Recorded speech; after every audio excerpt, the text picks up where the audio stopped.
The Checkpoint is presented by GM Pharma, the first international multinational pharmaceutical company in Georgia. GM Pharma, to serve those who need it most.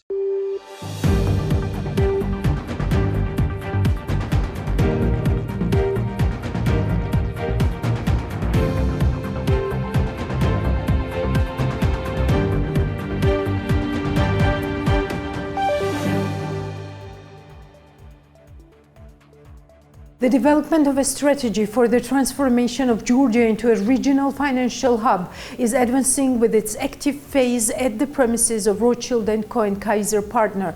Government administration said in a statement, key directions of the strategy were discussed by Irakli Garibashvili, Prime Minister of Georgia, and Ariel Malard de Rothschild, Managing Director of Rothschild & Co, and Stefan Liniger, CEO of Kaiser Partner. And it was highlighted at the meeting that it is essential to make the shaping of the strategy most effective by making sure that its implementation starts in the most efficient manner. Goldman Sachs says it is exiting Russia, becoming the first major global investment bank to do so after the country invaded its neighbor Ukraine last month. Goldman Sachs is winding down its business in Russia in compliance with regulatory and licensing requirements, said a bank spokeswoman. We are focused on supporting our clients across the globe in managing or closing out pre-existing obligations in the market and ensuring the well-being of our people. Non-residents to be asked for additional information for opening a bank account. This is what the president of the Banking Association of Georgia, Alexandra Dzneladze, told Business Morning Show. According to him, Georgian banks are guided by international standards in the process of opening bank accounts for foreign residents. In addition, Dzneladze said in the face of increased demand from Russian citizens for opening bank accounts, there may be more refusals which can be related to increased financial risks in Russia. Commercial banks and card processing systems operating in Georgia do not cooperate with the payment system MIR, according to the statement published by the National Bank of Georgia on its official website. The central bank said operations with this system are fully carried out in the Russian system and it has nothing in common with the Georgian financial system. As of the NBG, the payment systems company MIR cooperates with the de facto Republic of Abkhazia, which can violate the law on occupied territory. As for the Georgian company's cooperation with the payment system, National Bank says such an assessment is beyond its competence. This is The Checkpoint. I'm Elena Gvanchilashvili, author and presenter of the show, and our team has worked hard for the whole week to bring to you the most important business and economic accounts taking place in Georgia and beyond. Definitely this week, the most important tweet came from Gitanas Nauseda, read, 5 hours of heavy and intense discussions that went into the deep night and finally the result, basically the beginning of the Ukrainian Euro integration procedure. Tonight at the European Council of Leaders, we committed to effectively support Ukraine's way of European integration, and we empowered the European Commission to submit Ukraine's request to become a EU member evaluation according to the valid union agreements. As long as the process takes, we will see. There are many things that we have to solve, but the most important thing is that political will is. Ukraine today is a symbol of the fight for freedom and democracy, not in words but in actions, showing the determination to choose its Western path. I'm sure Ukrainian people deserve to know that they are welcome in the European Union. Georgia and Moldova have also filed their signed applications, so in these circumstances, the main question that Georgia has to answer to itself is what steps should it consider as pragmatic steps, and should it give Russia a chance to blackmail its Euro-Atlantic future with the threat of war when Russia's military presence gets closer every day to Tbilisi through creeping occupation. The Checkpoint sat down with Georgi Babava for a one-to-one interview. Thank you, Georgi, for your time. Putin's devastating war in Ukraine. How does this relate to Georgia? And is it important for Georgia to clearly show its side in this war? First of all, thanks for having me. What is going on today in Ukraine is directly related to Georgia. Ukrainians today, Georgians in the past, are facing the Russian aggression and can clearly see what their neighbor is made of and what Russia is willing to do in order to achieve its mysterious goals. And the way the war in Ukraine will end will determine the future of Georgia to a very large extent. You can imagine a country which can become under attack anytime. What kind of development that country can achieve. And if until the war in Ukraine there was still years of to some extent misunderstanding in part of Georgia's public and in part of its government that being nice to Russia may yield some results, that perspective will disappear in the nearest future if it has not already disappeared, and we will be a country, if the war does not end the way we'd like and Ukrainians like to end the war, we will be a neighboring country to a world's aggressor who can do anything, like who can not care about anything, who can create its own world and in that world conquer you. And all this translates into lost lives, lost opportunities, lost future to families, and it is unimaginable how we as a country should not declare our side in this. We should be very clear, transparent that our future is along with Ukraine, along with our Western allies, and this is the only path of development, not only for Georgia, but for any country in the world, but especially for Georgia. We hear from the government some so to say mixed messages, and one of the messages is that Georgia is not in the same position as the US, as the West, as the more developed countries like Germany, for example, because of the 2008 war, and Georgia must be pragmatic in this situation. Now you said that pragmatism for Georgia is to take a clear side. Any development of well-being of Georgians in the future, any economic development is not sustainable if it's dependent on Russia, because Russia does not value not just economic development, they just don't value lives, right? So to consider some type of cooperation with Russia, some type of being nice to Russia as a means of future development, that's absurd. That's why, yes, some economic cost will be borne by Georgia, but that is the price that we have to pay for freedom and for future economic development. So when we say that it could potentially be pragmatic to be nice to Russia, to say that okay, we will not create any additional sanctions, that's not pragmatic in my opinion. That's just stupid and very short-term oriented mindset. And I think we as a country should be clear that yes, in next month, next year, next 10 years, we could bear some costs of for being very clear on where we stand, but that's the cost that we are paying for development for future generations of Georgia and for more longer term prosperity. Speaking of pragmatism, we see how Russia is playing this game, right?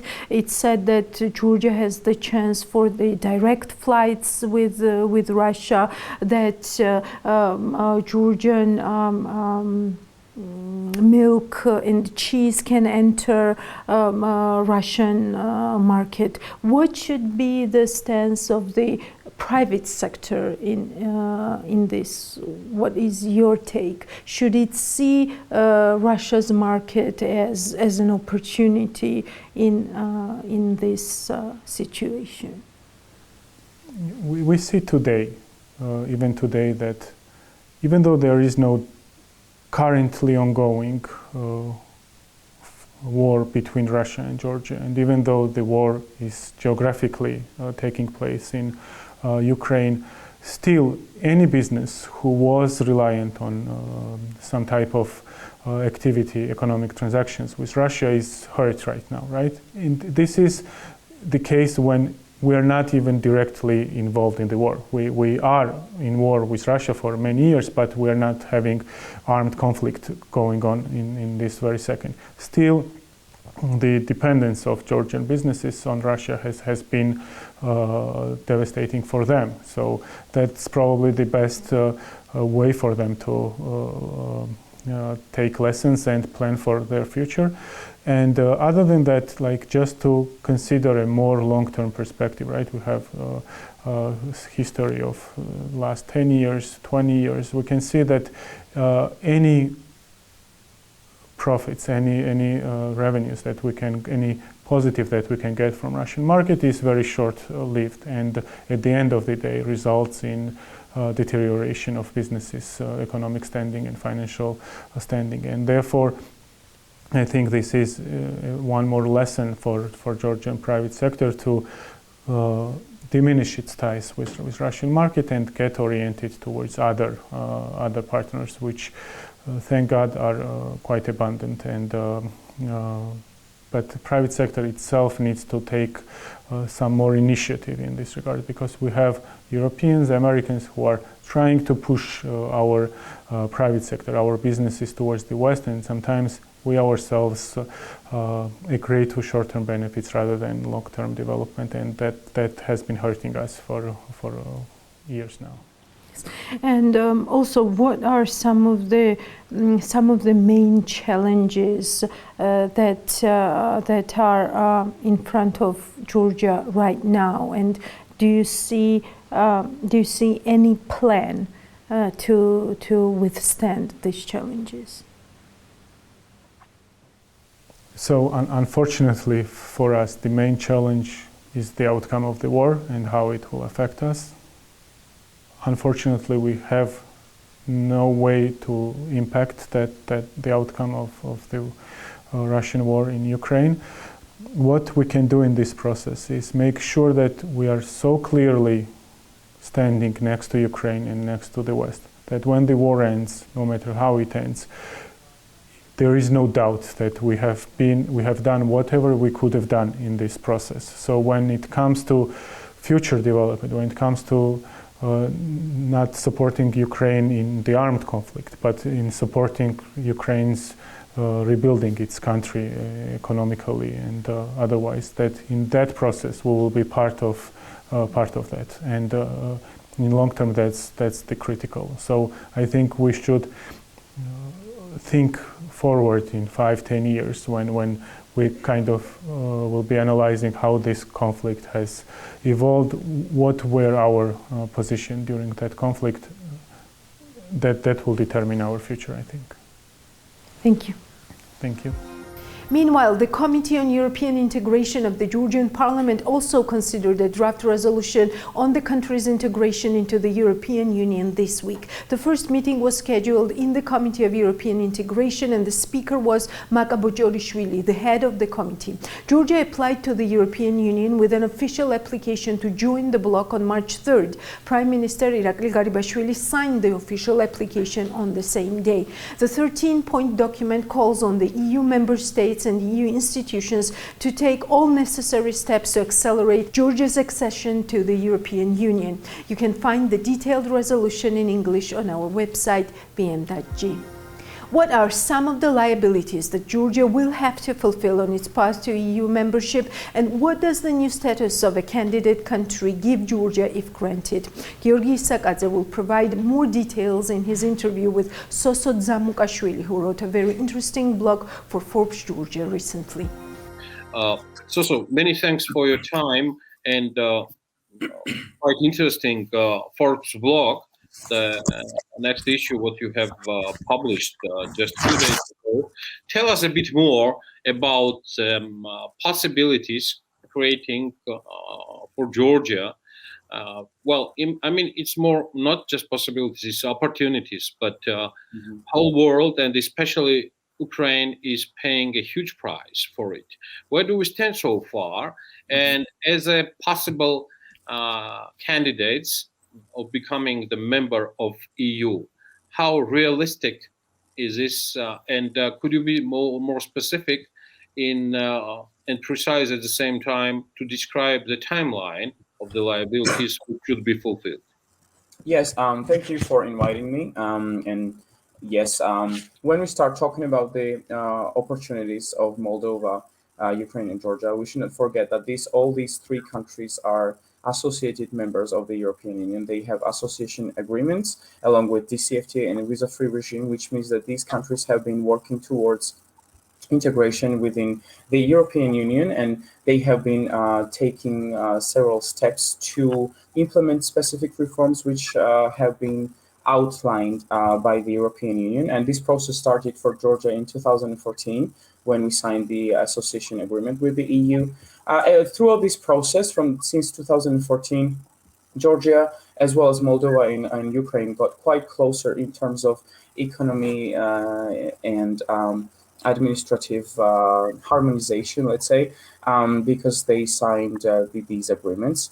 Especially, also, we could say that Georgia, along with these countries, are close politically, but unfortunately, in recent years, we saw democratic backsliding in Georgia, as well as several problems appearing in the judiciary system and in terms of media freedom. So these are the criteria which could be impeding Georgia towards this European integration. But also, we shouldn't forget that the quite high percentage of the Georgian population is willing to obtain EU membership, and it's been there since 2008 after the war with Russia, into August war with Russia, and which is one of the quite important factors in terms of European integration and becoming a member of the European Union. Correct. So how can we describe, the difference between the status of associate member and candidate, which means that we do all understand that due to the war and absolutely crazy situation happening in the middle of Europe, Ukraine might definitely be the locomotive which will enter through the organization itself as a candidate and will assist also Moldova and Georgia to become a member of it. But at the same time, our viewers and followers should be in charge about the differentials of status of associate member and candidate. Where do we stand? Mm-hmm. In terms of reforms, let's say, there shouldn't be that much difference but as it is declared by the European Union, association agreement is not alternative. It's not alternative to the membership. So basically, it's not the process which leads to ultimate membership. It's a program created by the European Union to promote democracy around the organization, around its member states, to promote prosperity, sustainable development, rule of law, human rights, LGBTQ plus rights, etc., etc. It's just to stabilize the neighboring regions around the organization. Because as we know, there is not only Eastern Partnership countries which signed, some of them signed the association agreement, but there is also Southern Neighborhood, which is outside the European Union, outside European continent, and they don't really have any perspective in terms of geographic proximity, in terms of geographic location to become members of the European Union. So this I absolutely agree, but at the same time, just within the neighborhood of Georgia, we do have a sample or example of Republic of Turkey. They fulfilled the candidate applicancy just more than 10 years ago, or even more around 50 years ago. So absolutely, I'm talking about 40 years ago when they fulfilled. And finally, what do we have is there are still the status is candidate. So when you are mentioning about infrastructure, economic and political decisions and criteria through these 35 chapters, if correct me if I'm wrong, does that mean that political is the most essential for the final decisions within 27 members of EU? And Turkey is right today's good example for Georgia to understand the realistic route for being Yes. the full member of the EU. We could say that democratic factors, well, officially it's one of the most important ones. But of course, if country is closer with the EU, but at the same time it's not really democratic, it could be a hindering factor in terms of integration. But nevertheless, we shouldn't forget that Georgia and Moldova, as well as Ukraine, they had to take specific steps and deliver some results to the European Union to obtain these steps to politically integrate, to economically integrate, and to have other benefits such as DCFTA and visa-free regime. So we could not really say that all these factors, I think, are entwined, because if you don't deliver one, you don't get another one. So I would say democracy is important as long as the countries do not maintain the level, the quality of democracy. They started EU integration process. For instance, in Georgia, Georgia used to be more democratic. The quality of democracy in Georgia was higher in the beginning of the decade probably of 2010s, because in 2012 we had democratic elections, unprecedented democratic elections, which was an important factor in solidifying the quality of democracy in Georgia. But nowadays what we see is that is democratic backsliding. But we are closer to the EU in terms of economic and administrative legislation. Yes. So it's just about maintenance of the level. And as we see in Turkey, there is also huge democratic backsliding. The government makes some anti-human rights decisions, which is a red line for the European Union to just continue this process. But also there is another factor of geographic issue, which is Turkey bordering the countries such as Syria and other Middle Eastern countries where the security problems arise from time to time. So the European Union probably is not really ready to talk about Turkey's membership in terms of that. So my final question is regarding the timeline and taking into consideration emotional side of the Georgian society. They are always in a hurry. Now we are all here happy for the opportunity being a candidate, which is like due to the situation 2 years before. Well, at least to have a chance to become a candidate. Tell me about the timeline.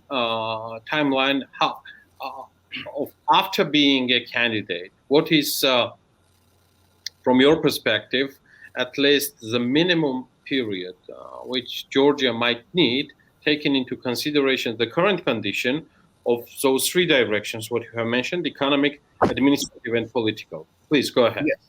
I would say that of course, it depends on the democratic reforms the government will try to implement, and this is a big question actually to ask. But on average, we could say that it could last around 10 years or more. It's informal number. Let's say when you say that we are applying for candidate status, you will wait for 10 years, so they will answer you. But of course, it definitely depends on these countries, how fast they will implement these reforms. Maybe Ukraine will do it faster than Georgia, and it doesn't make all these countries to do everything together, because all these countries will take these steps separately, independently, along with the European Union. So there is no clear answer to that, I would say, but it's a long process, definitely. So thank you so much for your time and for very interesting conversation. I hope to see you soon, and let's get together in the near years to talk a bit more about EU and Georgia's possible membership. Thank you so much. Thank you for having me. Where we have a very clear answer is that EU membership for Georgia is not only a dream come true, but also a real opportunity in terms of its business community development, overall economic well-being and increased security. Something that both Georgian people and Georgia's businesses have been waiting for so long. Let's take a look at Georgia's businesses and their latest decisions. Natia Taktakishvili has pulled together this week's bulletin for the checkpoints. Georgian companies are offering aid to Ukrainian people soon after Russia's invasion. Their number positively increased during this week as well. Contractor companies of Kutaisi International Airport will provide certain services to Ukrainian citizens free of charge until the end of March. Georgian Bus, Omnibus, Smart, Dunkin, Memo Collect, Baskin Robbins, Med Diagnostics, Cofista are uniting for Ukrainian people. All Ukrainian citizens who travel to Kutaisi Airport will be offered free transportation by Georgian Bus and Omnibus, as well as free testing for COVID-19 and cold or hot drinks, the company statement reads.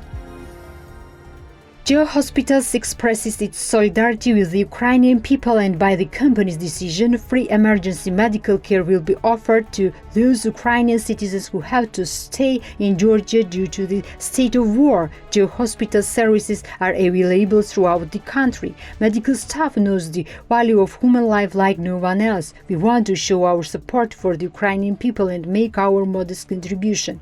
For our Ukrainian friends who had to stay in Georgia due to the state of war, free emergency medical care is available in the whole chain of Geo Hospitals, the company's statement reads. In addition, Geo Hospitals sent cargo to Ukraine, which included first aid items and necessary medicines. The management of digital platforms will join TBC Group as they consider it important to stand by Ukrainian people. According to the decision, MyMarketG, Vendogy and MyHomeG will transfer 3% of the income from the sale of their products to TBC Charitable Fund in order to help the Ukrainian people. Financial organization Crystal is also in support of the Ukrainian people. The organization funded transportation of humanitarian aid from Georgia to Ukraine, for which the company has allocated 50,000 gelari. A total of 40 tons of humanitarian aid were sent to Ukraine, including medicines, medical equipment, hygiene items, products, clothes, and other necessary supplies. Crystal has been involved in supporting the Ukrainian people since the first day of the war. The assistance provided by the company totals 100,000 gelari. This amount will be spent in various directions and will be used for fully humanitarian purposes. Georgian Distributors Business Association unites to help the Ukrainian people. As Eva Chkhonia, head of the Georgia Distributors Business Association, told BMG, the association has been collecting food products for a week and now they will provide systemic assistance if needed. According to him, the products will be distributed in various hotels where Ukrainians live.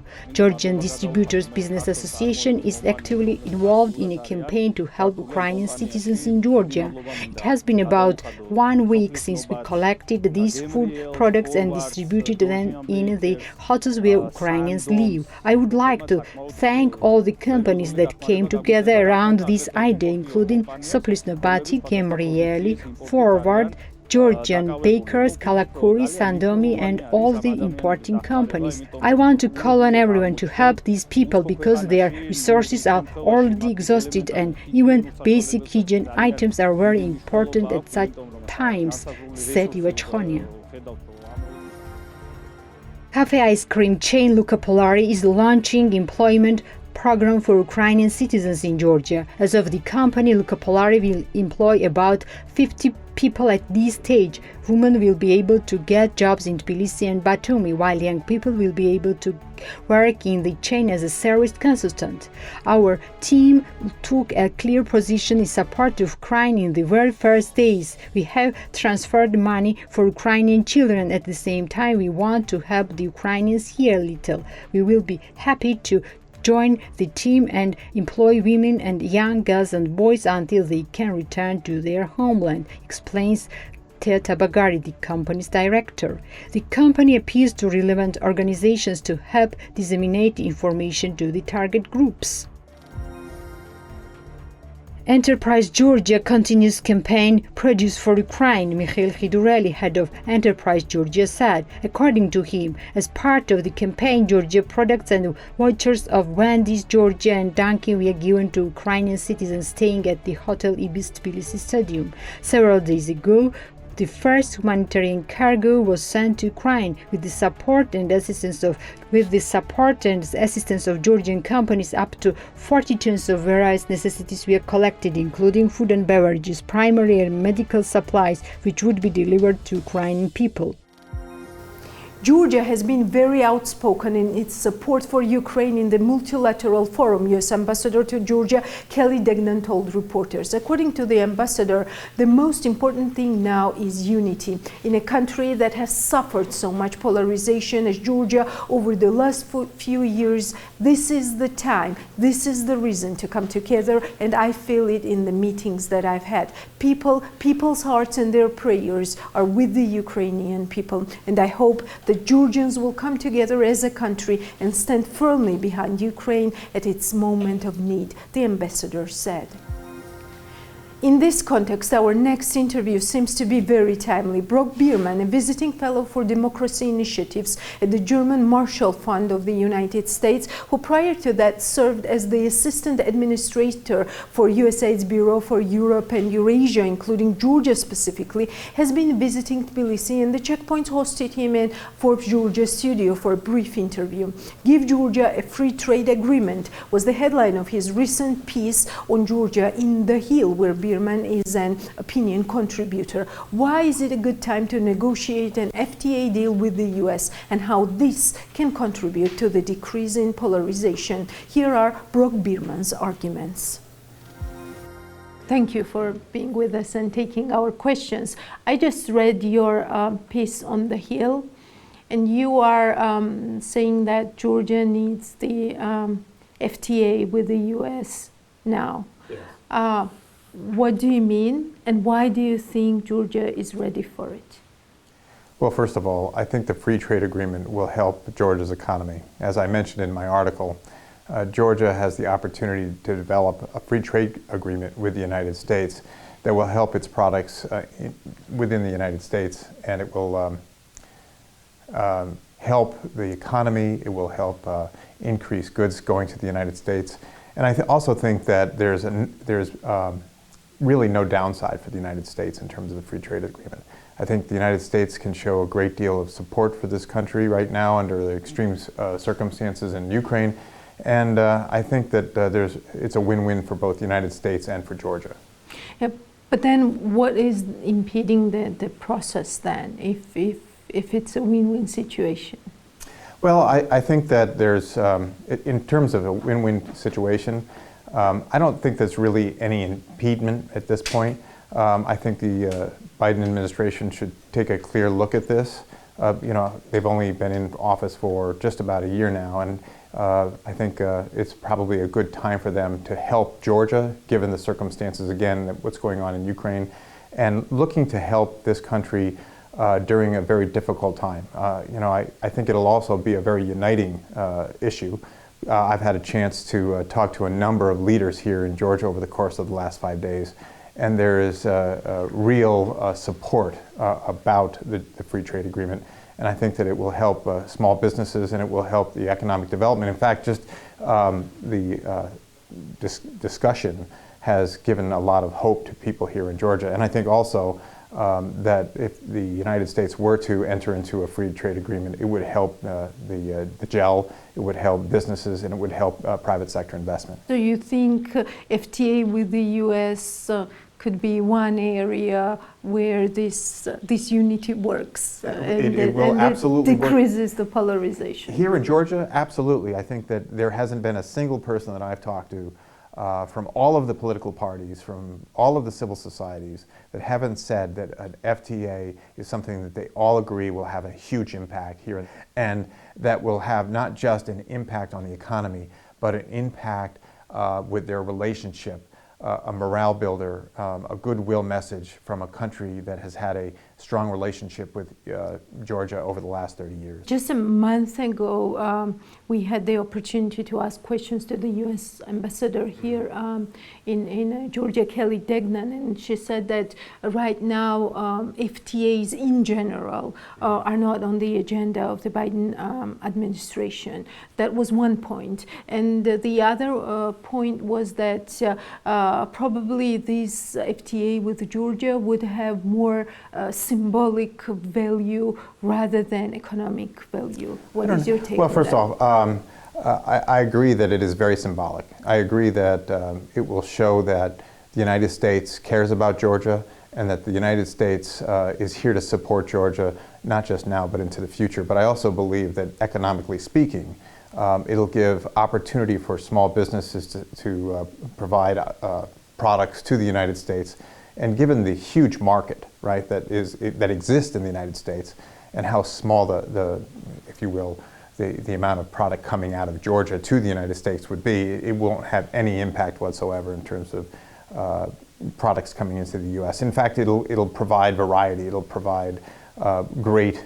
In fact, just looking at the wine, I think the Georgian wine market here in this country would be welcomed in the United States, and I think those are the types of things that will help Georgia succeed economically. I've also been told by people who are economists that it could have an impact overnight in the value of the gel. You linked very interestingly what is the situation in Ukraine right now, and it seemed to me, maybe I'm wrong, and please correct me if I'm wrong, but it seemed to me that you put it as an also as kind of an opportunity for Georgia, right, for these types of talks and discussions. Yeah. How so? So look, I know the ambassador said you talked to her about a month ago. Yes. Well, I think that was before what was going on in Ukraine. Yes, of course. So clearly things have changed. And I think that right now the United States needs to take into consideration all of its tools to be able to help this country. And that means all types of tools, whether it's economic or otherwise. And at the end of the day, an economic tool such as the free trade agreement will give Georgia a great boost. And it will also, what I think, again, provide the Georgian people with the knowledge and feeling that the United States is here and is supporting the country. Would you say that in this case, for Georgia to be granted FTA from the U.S., Georgia has to take a clear side where it stands? Well, I think that it's very clear what Vladimir Putin is doing in Ukraine, and I think it's very clear that he is killing innocent people. He's killing children, he's killing families, he's bombing schools, he's bombing hospitals, and it's very clear where Georgia needs to stand behind. Today, the context is that the world is talking more of economic sanctions rather than providing some kind of economic opportunities. Mm-hmm. So how do you see this FTA talks with Georgia fit into this overall global picture that we have economic-wise? Well, I think obviously right now Georgia has an FTA with China, FTA with the EU, and it makes just more sense to have an FTA with the United States, and it will help them spur private sector investment. It will help Georgia attract companies here to expand their footprint. It will help send more product to overseas. It'll create more jobs. It'll create more benefits to the overall economy. And I think right now, given the circumstances and the uncertainty with the crisis in Ukraine, this is the perfect time for Georgia to get a boost. And also I think it's very important, and we didn't talk about this, but it's very important to send a message to Russia. Their disinformation campaign, to me, has been very clear when I've been talking to various public officials or private sector entrepreneurs or people within the civil society. The Russians are winning, if you will, the disinformation campaign here in Georgia, and that's very unfortunate. They've spelled a number of aspects that the United States is not really here to support, and I believe they are. There were a number of people who supported the free trade agreement over the last several years, and we'd like to see, I think that Georgia needs a free trade agreement with the United States. Yes, and given your background, given your experience, also working with Georgia, and also knowing the U.S. stance towards Georgia very well, is it realistic to actually start these talks, and what time frame would you give? Well, look, I think the President of the United States right now is looking for every tool that he can possibly use to help not just help Georgia, but also help countries in this region. And so this is one of those tools that he should be looking at to help specifically this country. And again, I think Georgia is at risk. Clearly, you've got Russian troops here occupying 20% of the country, and Putin has sent a very clear message what his intent is. And so we have to do everything we possibly can in the United States to help Georgia. It's a free country, a democratic country, a country where people have liberty, and we need to protect that liberty, and we need to continue to support Georgia's Western intentions. Thank you so much. Thank you. And before we close the show for today, here is an example of just one business that could benefit from the FTA with the US. After all, handmade chocolate is never enough.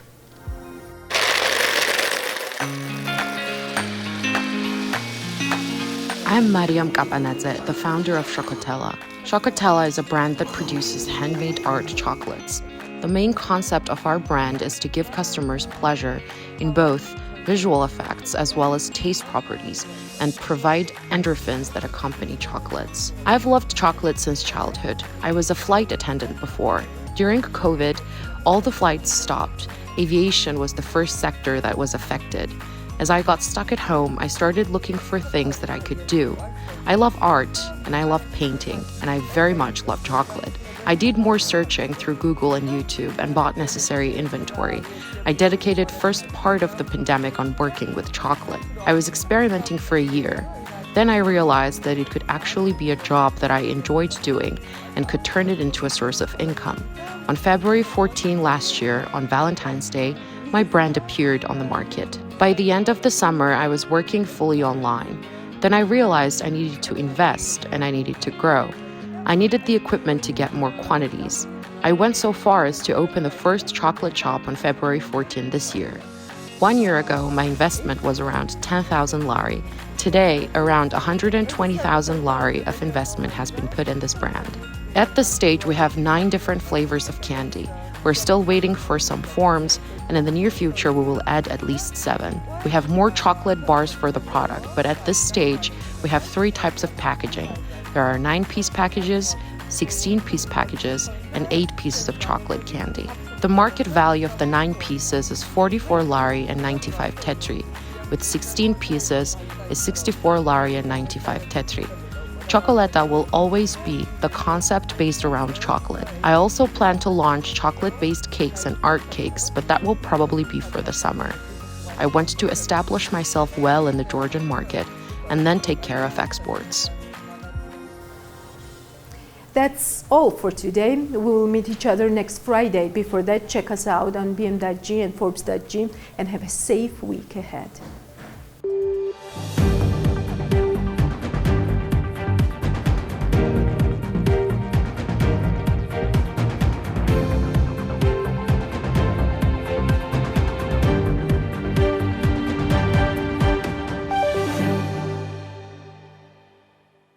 The Checkpoint is presented by GM Pharma, the first international multinational pharmaceutical company in Georgia. GM Pharma, to serve those who need it most.